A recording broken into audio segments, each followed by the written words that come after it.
and welcome to Champagne Room Secrets, the show where hilarious sex workers give you a peek behind the curtain of the adult industry through personal anecdotes, content analysis, and sometimes interviews. I'm Barbie, and today we have a very special guest, actor, writer, cabaret star, notable and my worst enemy, Ryan Patrick Welsh.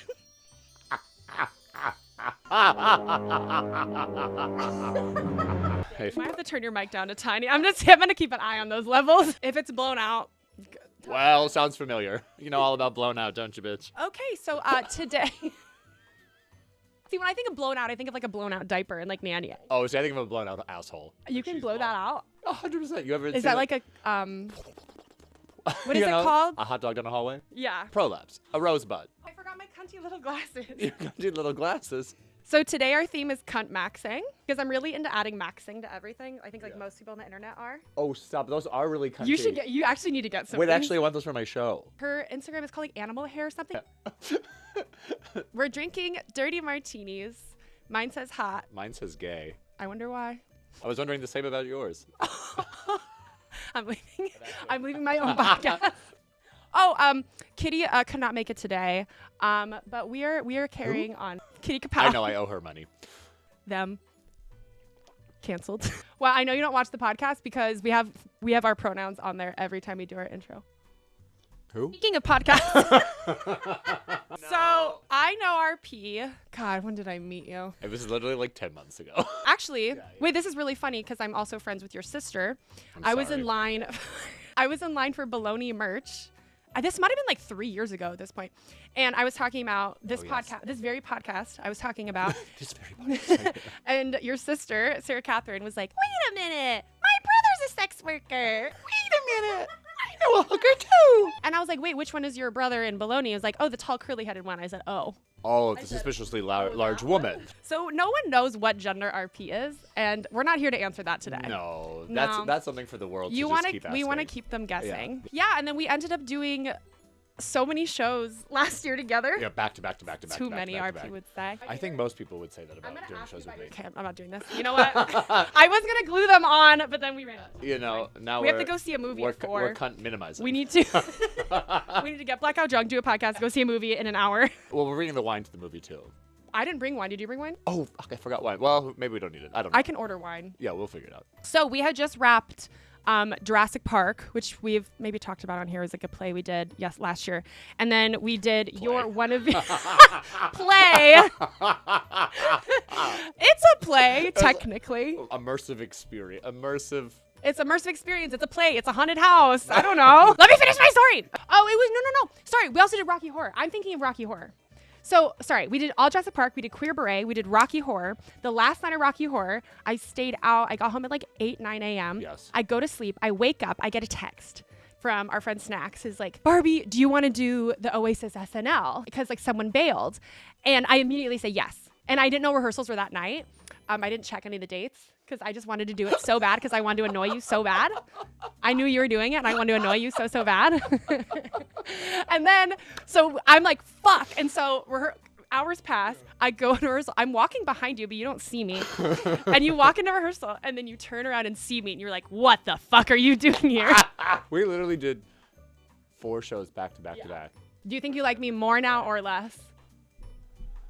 More. I didn't even say you were a sex worker because I was really caught on my joke of calling you even though I would never call you I would never say I never call you I've never said that. I've never said that word. I've never heard you say that before. Anyways, enough about me. Well, that is about me because I did make you Cheers. start saying that word. That's true. You are a part of my lore. It's my curse. I'm gonna bleep every time I say so. Maybe I'll have a different noise for it. The grinder noise. But yes, you are. What term do you like actually? So I kind of am fine with whatever. I don't want to be called like a whore unless it's like another whore calling me a whore. Yeah. I think hooker's kind of funny.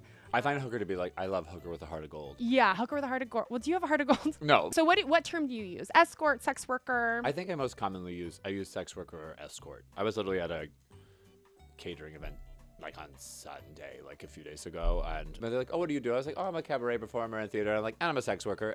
I just like throw it in sometimes. I like making it casual for people. Like like it's not a big deal, but then sometimes I'm like, oh, but it is like just a crazy thing to sometimes drop. So I'm always like, in what situations does it feel appropriate? And this was weird because it was like people I didn't know, a company I was like just working at. You forget it could be scary. Like you could say that to the wrong person. And then they just be like, what the fuck? But then I just feel confident enough as a person. And I think also just like, I'm a 6'4", suspiciously large woman. So I feel like most people they're not going to be like, People aren't like, I'm going to beat you up. They're like, what are you? I want to beat you up, but I don't know. Is it allowed? Will I get canceled? I don't think so. Okay, so that's what you are. And how long have you been doing that? And how long have you been that? Oh my God, is it going to be 10 years in August? So what's the 10-year anniversary? Is that like aluminum? Aluminum? Like, the gold is like the 50th or something, right? Like Copper? Like string is your first year. Asbestos? Exactly. Wicker is like the 5th year. Yeah.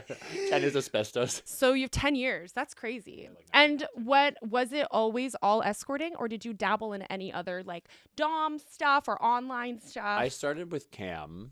Definitely was like my first foray, like my first year, that was like the same year actually. As I started living in San Francisco, I had kind of always done like some online exhibitionism before, like just for personal stuff. And then I had a friend who was like, oh, I started doing cam work. Like you should consider getting into it. You can make some good money. And I was like, okay. And like at that point I was like living in this SRO hotel, and I had just started doing my yoga teacher training. So I quit my day job. And so I was like using it to make extra money on the side. I was like, okay. And it was like doing pretty well. And I had kind of applied to like 1 or 2 porn studios to maybe do it. I was kind of like thinking about it. And then while I was doing that yoga teacher training, that SRO was in a fire. It didn't really fully burn out our building. Like the back half kind of burned, but my side just got all this water damage from the sprinklers. So I lost all my shit. It was like while I was at yoga teacher training, which was crazy. And then so I had to finish that. I was like homeless. And then I had like met a sex worker, and then I had kind of even met him before. Like I traveled cross country with a person who was a sex worker, and that was my first experience with it, but I was still kind of like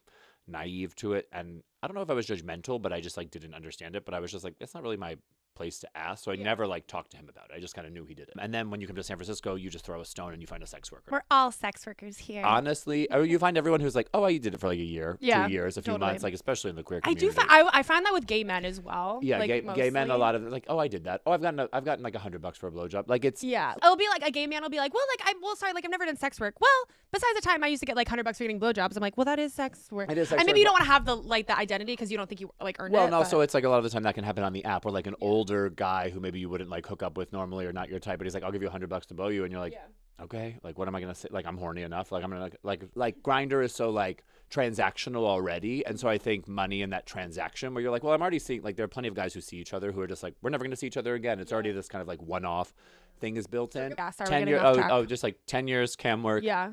And then it's just kind of been in person. I did a little bit of OnlyFans during the pandemic because I couldn't see anyone in person. I think I had like one video with another guy, but I never then like I started it like 3 months before lockdown, and then it became all solo stuff. And then after a while, I was like, even after like it opened up and I could have started doing with people, I was like, by that point, I kind of was like, I hate this. I was like, I'm a sex worker by day. I was like, it's work. Like then you have to be competing people, you have to be reposting, you have to. It was like so much. The admin. Yeah, and in some ways, I wish I had just kind of left the library open so that I was just like, I don't update anything new. It's just $5 a month. Subscribe if you want, and then it could have just been some steady income in the back. I just started selling some videos again, just because I was like, I need some cash. I'm producing a show in New York. Like for the videos.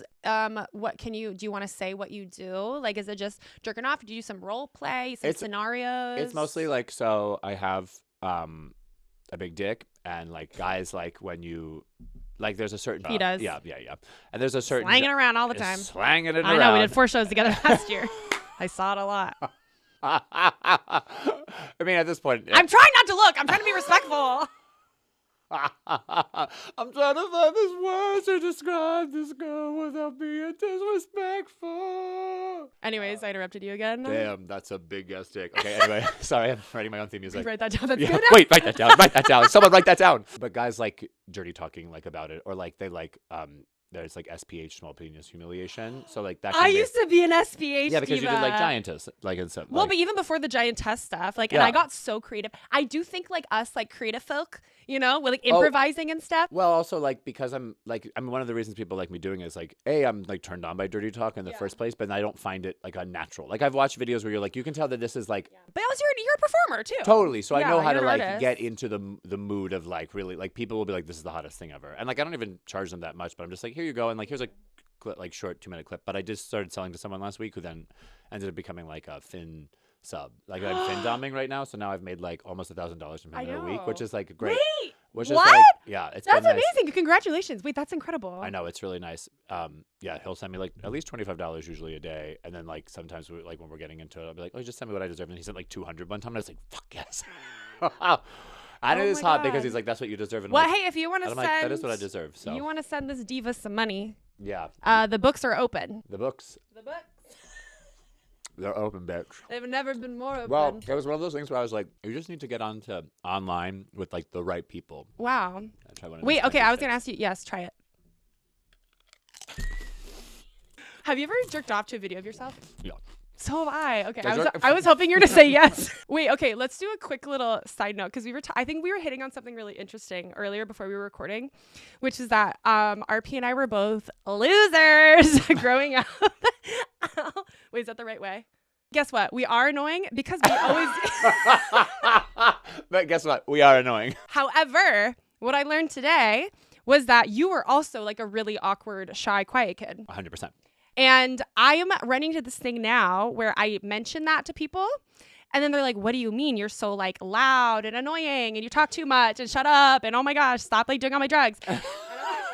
And you're like, never. Just kidding. But I was like wondering what your experience has been growing up, kind of like you said, the closeted. So like shy, closeted gay kid. And now you're this like larger than life personality. Sometimes I'm like, where did this like come from? And like if I had been exposed to things like earlier or younger, like would I have like been this way? Like I don't know. I just remember being like really shy and embarrassed, like to just like be out there. And I remember very specifically when I went to 4th grade, I transferred to Catholic school with a few kids, and this one kid who was my friend then like was no longer my friend, and then they started like kind of bullying me. He's gay now, by the way. So isn't that funny? Loser, when you're like idiot. When you're just like, no, 100%. I was like, oh, you probably bullied me because you were like, I'm gay too, and then like bullying on me because I was like the weaker, like just because I was very like so I just like hated people. And then I went to this all boys Catholic high school. It was just like I feel like I just shrunk myself so much, and I was just like a nerd. I played video games online. Like I just like kind of sunk into that world instead of going like. I didn't take like drama. That kind of gagged me that you didn't start theater younger. So I had learned that about you recently. Yeah, too. yeah. Like the first thing I ever did was a production of Macbeth in 8th grade. Do you think? Well, I guess depending on your timeline of when you got into things, and this is a loaded question because I feel this way. Do you feel How many like? loads? Wait, what? You said it was loaded. How many loads? So many big loads, big ropes, Big long ropes. Big, thick, long ropes. Hate that. How many times? Oh my God, I love big, thick, long ropes. I don't. All over me. Don't like that at Cover all. me in it. I don't want them. No. Keep them. I'll give them Keep to 'em. you. What I was gonna say is, do you feel, because you've been doing Sexer for 10 years, but at this point you've also been performing longer than that. But do you feel like being an escort, being like a performer in that way, do you think that has helped you? Like be a little louder and like come into yourself a little bit more? I do think like sexual and creative energy are very much like rooted in the same place in us. I think one of the sometimes I've had in my issues in my own life is sometimes I give too much energy to my sexual side versus like my creative side, which I think does split that kind of brain. But I think being very confident sexually has made me like a very confident performer because I don't find it to be very different. It's really like, for me at least, I'm like, it's like the way, like the role I tend to play, like I am like dominant, like in control. Like I feel like I know what good sex is at this point. Like I know how to make people feel good. Like I trust my instincts around it in the same way that I do about theater. So I do think like they translate in that way. And in like my show or in other shows, like the idea of like what is actually like hot or what actually like looks good and like what is sexy, like that. I know how to have people like watch me, like, so I feel like, yeah. It has. I feel like that way too, and I don't want to assume that everyone does, but I mean, I had this realization last year, and I don't want to hear a peep from fucking you at all about this. What I'm going to say is that I feel like I'm a much better actor now than I used to be growing up. Like, as I said, we did all these shows last year, and I've always, I'm not saying like, oh, we can all grow. I'm not saying anything about myself, but I'm like, that's so funny because I haven't acted in like 10 years, but I feel much more comfortable. And I'm like, wait, is it because my job is like acting, like being an escort? Like we're kind of like, we're kind of immersive acting. Totally. Legally, we're doing immersive entertainment and we're not doing anything illegal at all. I always felt like I was a good actor and a good performer, but I think now I feel like I'm a great performer and a great actor, but I think a lot of that is because I just like am less nervous and I care less. Yeah, like totally. I mean, the stakes aren't so high. Like right after, like when I was in college and studying theater, and then afterward, it always felt like the stakes were like so high to prove that I was like worthy of being in this show, that I was good enough, like not feeling talented enough. And so like, and that was the only way to prove that you were like worth anything. And then just over the years, over the different performances I've done and everything, that's kind of shed and gone away, being like, oh, I can be a performer. I'm an artist, all this stuff.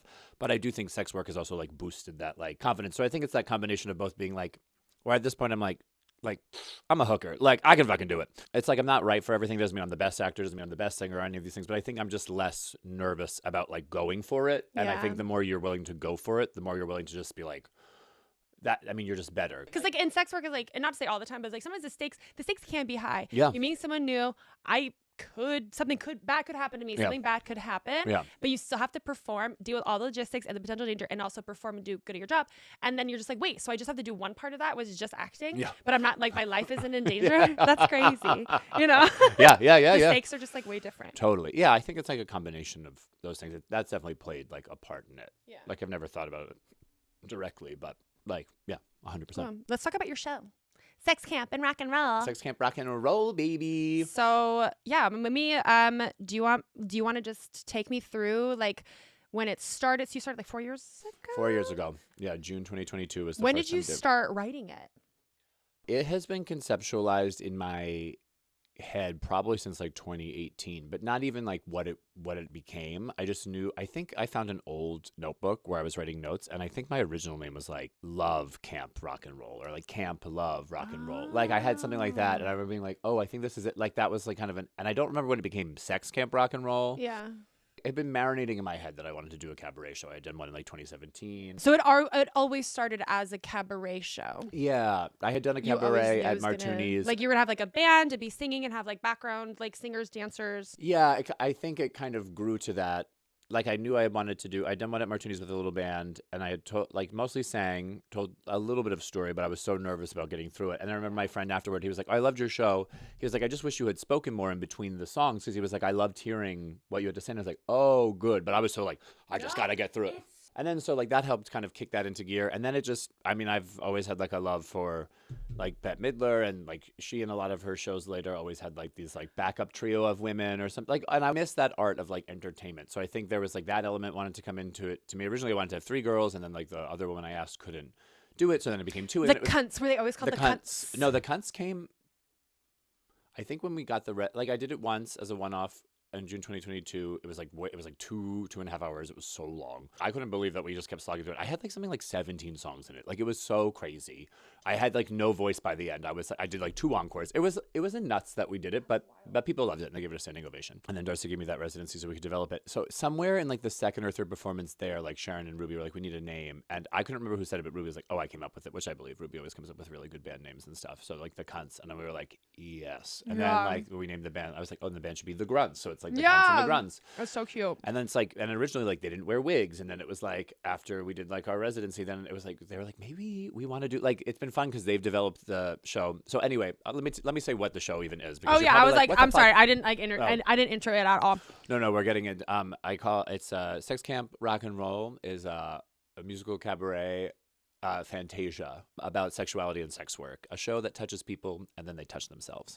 And then M. Dwyer came up with that. Oh, I love that. Yeah, it was a great tagline. But it's mostly, it's like, I call it a 1-woman 7-person show because it's all about me. Because people are like, oh, it's a 1-woman show. And I'm like, yeah, because it is about me, but it's not really. It's like there are 6 other people on stage with me.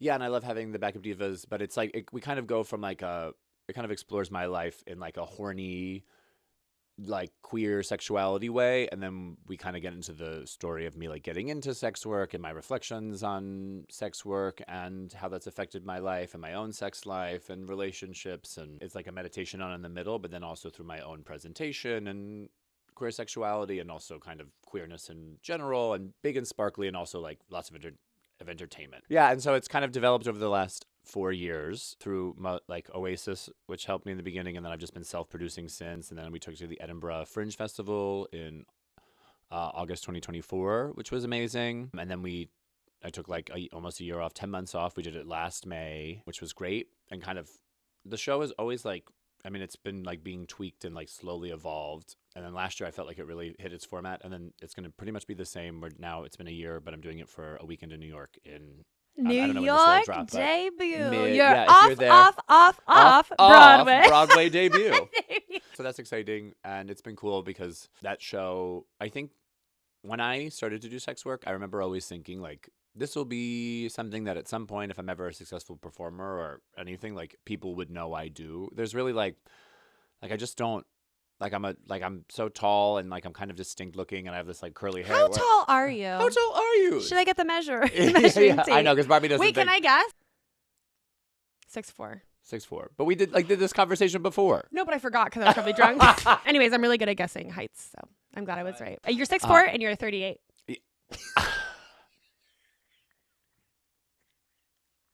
Sorry, that's a joke now in my head, where every time I'm like, what are you, like 38? I know you're not 38. I know you're 36. You just turned 36.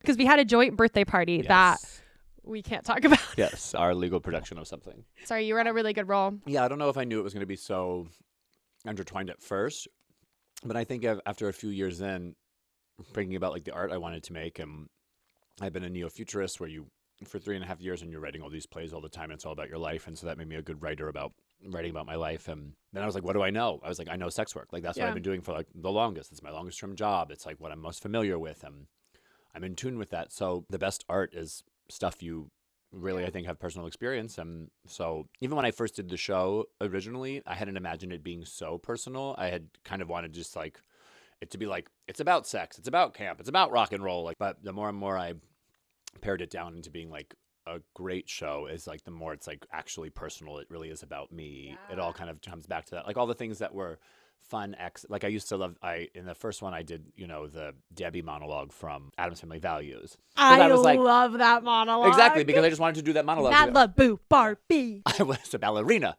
graceful, delicate. They had to go. Like that kind of stuff. Yeah. But the more and more I did it, the more I was like, this is about me. And so it's ended up being like empowering, and it's become like hugely integrated into my work, and I'm happy with it. It's great. It's definitely, you feel all the emotions. We're both Scorpios, by the way, so I never admit to crying, but I did get a little teary-eyed at some parts, and I did laugh, and I did clap. Yeah, we did. I mean, and I did this, woo! I did a lot of woo!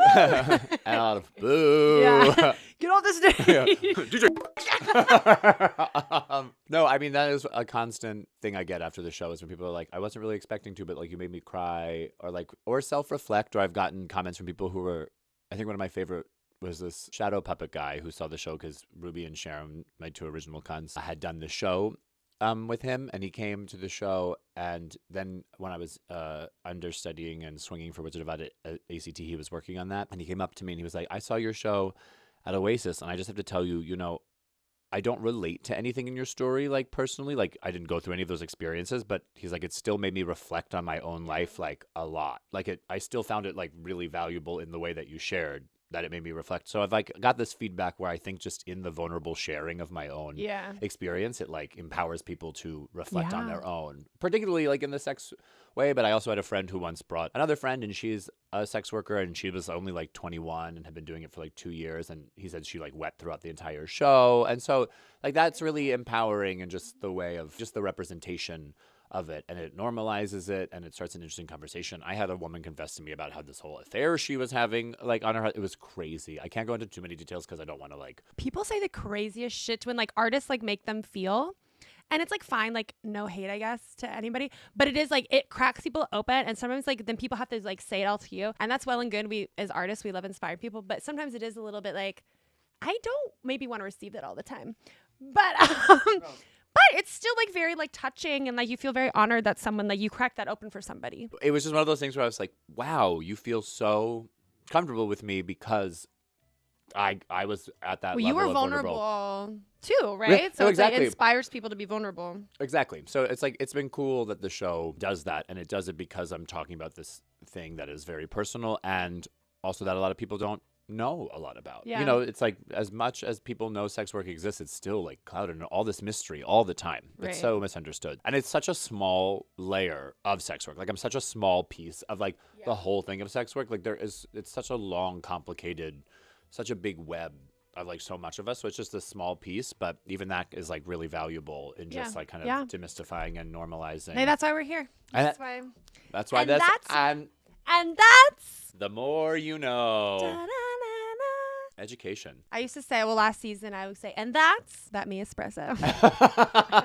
I'm working late. So we've talked so much about this beautiful show. Oh, yes. You do have a fundraiser coming up. I do have a fundraiser coming up. If you were in the Bay Area. Yes, if you're in the Bay Area on Sunday, April 19th, from 6 to 10 p.m., we will be gathering at the Magic Patio, which is in Bernal Heights. We are trying to raise up to $15,000 because I am bringing 8 people to New York. My team, my costumer, Kitty, is stage manager, Kitty so is a Kitty's stage manager. involved. Yeah. So from 6 to 7, we'll be drinking and socializing. At 7 p.m., we're going to do some performances. It's going to be me and the original Cunts, and we're going to do songs that I've cut from the show over the years. You know, just saying things like Black Velvet, Because of the Night, Cocaine. Like, we had so many fun songs that we've had to cut that we're going to revisit. Then we'll have some performances from the Cunts solo. I might do a solo, and then we have an open piano bar.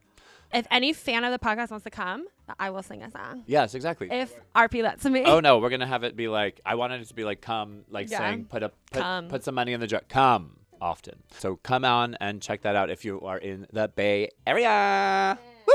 And I'm hoping that we can get it through Oasis so that we can get it tax-free nonprofit. That's what we're having a meeting Hey, about. that's what the Scientologists do. Cheers to that. Exactly. It's religious, baby. Thank you so much for joining me today and telling your little life story. Subscribe, like, do all the things. Watch the other episodes. There's so many. Even when RP's not here, we're still very loud and annoying. Yes. So if you like the vibe. Maybe not quite as annoying. And if you want to see RP back, maybe a little co-host situation. A little Write in co-host the situation. comments. Very fun. And if you're in New York, May 14th to 16th is when we're doing the show at the Tank. So if you're there and you want to come see a little sex worker show. Awesome. Woo! Thank you so much. Thank you. Bye-bye. Bye-bye.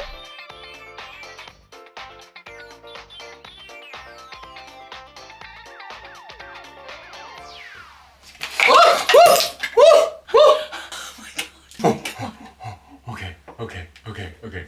What the fuck? Okay. Okay, just stay. Wait, I'm gonna get the vacuum. Get off your bare knees. Get off your bare knees. I'm gonna get the. Bitch.